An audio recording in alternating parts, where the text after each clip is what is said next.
Assalamualaikum warahmatullahi wabarakatuh. Perkenalkan, kami dari kelompok 1B. Saya Rizka Septiani. Saya Faizal Makarim. Saya Syirin Aulia Putri. Saya Natasha Salsabila. Saya Mutia Dewi Novianti. Assalamualaikum warahmatullahi wabarakatuh. Shalom, Om Swastiastu, Namo Buddhaya, salam kebajikan dan salam sejahtera bagi kita semua. Dalam video ini, kami akan membahas materi mengenai gugus fungsional yang berhubungan dengan beberapa senyawa hidrokarbon dalam kimia organik. Pembahasan ini mencakup alkana, alkena, alkuna, sikloalkana, aldehida, keton, dan hidrokarbon aromatik. Untuk itu, mari kita mulai pembahasannya secara sistematis.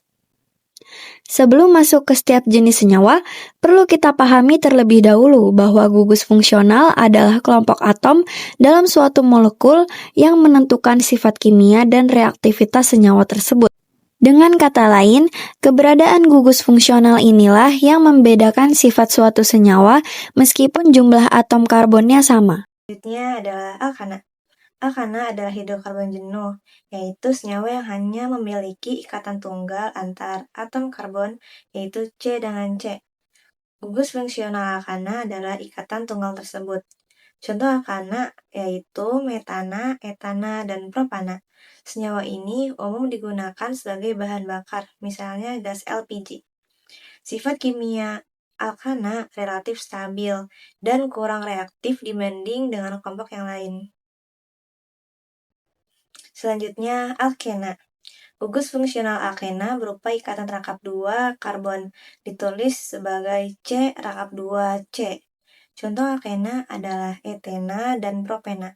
Karena adanya ikatan rangkap, alkena lebih reaktif dibanding alkana dan dapat mengalami reaksi adiksi. Oke, selanjutnya ada alkuna. Jadi alkuna ini tuh senyawa hidrokarbon tidak jenuh yang memiliki ikatan rangkap 3 antara 2 atom karbon.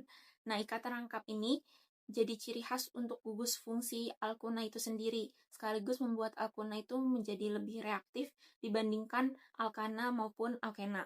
Secara umum, rumusnya itu CnH2n-2, jadi jumlah atom hidrogennya itu lebih sedikit dibanding alkana. Beberapa contoh alkuna itu ada etuna, terus propuna, butuna. Nah, untuk etuna sendiri itu dia sering dikenal sebagai asetilena. Nah, rumusnya itu ada C2H2. Kemudian propuna, rumusnya sendiri itu C3H4. Dari semua contoh yang telah tadi disebutkan, dia tuh punya kesamaan, yaitu keberadaan ikatan rangkap 3 sebagai pusat kreativitasnya. Selanjutnya kita akan beralih ke sikloalkana. Berbeda dengan alkuna, sikloalkana ini tuh dia senyawa hidrokarbon jenuh, yang artinya semua ikatan antar atom karbon adalah ikatan tunggal. Nah, untuk keunikan sikloalkana ini dari strukturnya yang membentuk melingkar, yaitu seperti cincin. Gugus fungsinya ini itu cincin karbon jenuh. Untuk menamainya kita cukup membuat awalan siklo di depan nama alkana, jadi menjadi sikloalkana. Nah, untuk sikloalkana ini rumus umumnya itu CnH2n, sama seperti alkena, tapi dia tidak memiliki ikatan rangkap. Contoh yang sering kita jumpai untuk sikloalkana ini ada namanya siklopropana dengan 3 atom karbon yang membentuk cincin kecil. Nah, terus ada siklobutana juga dengan 4 atom karbon, lalu siklopentana dengan 5 atom karbon, hingga sikloheksana yang memiliki 6 atom karbon dan dikenal sebagai struktur yang paling stabil.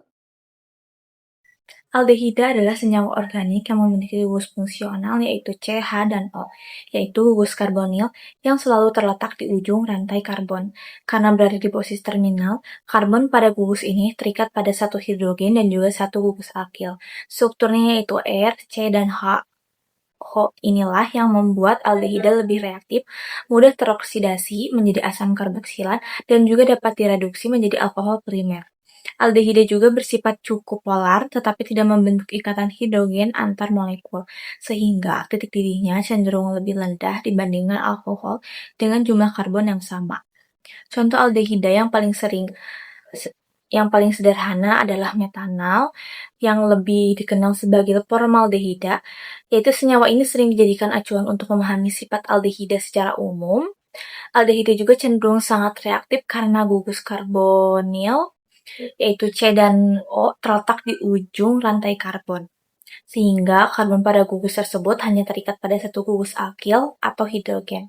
Posisi yang terbuka ini membuat aldehida lebih mudah diserang oleh reagen kimia lain, sehingga cepat mengalami reaksi seperti oksidasi maupun juga reduksi. Dalam kehidupan sehari-hari, formaldehida banyak dimanfaatkan misalnya sebagai bahan pengawet biologis, disinfektan, serta bahan baku pembuatan resin dan plastik dalam industri. Kegunaan ini memanfaatkan sifat reaktif aldehida yang dapat berikatan dengan berbagai senyawa lain, sehingga menghasilkan produk yang kuat dan juga stabil. Keton merupakan senyawa organik yang mengandung gugus karbonil C dan O, namun posisi gugus ini berada di bagian tengah rantai karbon, bukan di ujung seperti pada aldehida. Karena karbonil terikat pada dua gugus alkil, keton memiliki struktur yang lebih stabil dan tidak memiliki atom hidrogen yang langsung terikat pada karbon-karbonil. Kondisi ini membuat keton umumnya kurang reaktif terhadap oksidasi, tapi tetap mampu berpartisipasi dalam beberapa reaksi penting, terutama reaksi adiksi nukleofili. Gugus karbonil yang berada di tengah rantai juga memberi keton sifat polar dan mempengaruhi titik didihnya. Gugus fungsional keton memiliki bentuk C, R, C, O, dan R, yang menunjukkan bahwa gugus karbonil berada di tengah rantai karbon dan terikat pada dua gugus alkil. Contoh keton yang paling dikenal adalah propanon dan juga atau aseton, yang memiliki struktur sederhana dan sifat mudah menguap. Karena letak karbonilnya tidak berada di ujung rantai, keton umumnya lebih stabil dan tidak mudah mengalami oksidasi seperti aldehida. Dalam kehidupan sehari-hari, asetan banyak dimanfaatkan sebagai pelarut pada cat beku, pembersih peralatan laboratorium, serta bahan dalam industri plastik dan serat sintesis. Stabilitas keton menjadikannya senyawa yang cukup aman dan efektif digunakan dalam berbagai kebutuhan rumah tangga maupun proses industri. Terakhir, kita akan membahas tentang hidrokarbon aromatik. Jadi, senyawa ini memiliki struktur cincin benzena dengan susunan ikatan rangkap yang berselang-seling. Contoh dari senyawa ini itu ada benzena, toluena, dan juga naphthalena. Struktur cincin dari benzena ini memberikan kestabilan yang tinggi karena adanya resonansi. Kemudian, hidrokarbon aromatik ini banyak digunakan sebagai bahan baku dari industri kimia, pelarut, dan juga pembuatan dari polimer. Jadi, untuk merangkum video ini, gugus fungsional dari masing-masing senyawa terdiri dari alkana dengan ikatan tunggal C dengan C, alkena ikatan rangkap 2 dari C dengan C, alkuna dengan ikatan rangkap 3 dari C dengan C, sikloalkana yaitu alkana yang berbentuk cincin, aldehida ikatan dari C, H, dan O, keton ikatan dari R, C, O dengan R, dan juga hidrokarbon aromatik dari cincin benzena. Pemahaman tentang gugus fungsional ini sangat penting karena menentukan bagaimana suatu senyawa bereaksi. Dengan demikian, penjelasan mengenai berbagai gugus fungsional dalam kimia organik. Semoga penjelasan ini dapat membantu memperjelas konsep dasar hidrokarbon. Terima kasih telah menyimak video ini. Semoga bermanfaat untuk pembelajaran kita bersama. Wassalamualaikum warahmatullahi wabarakatuh.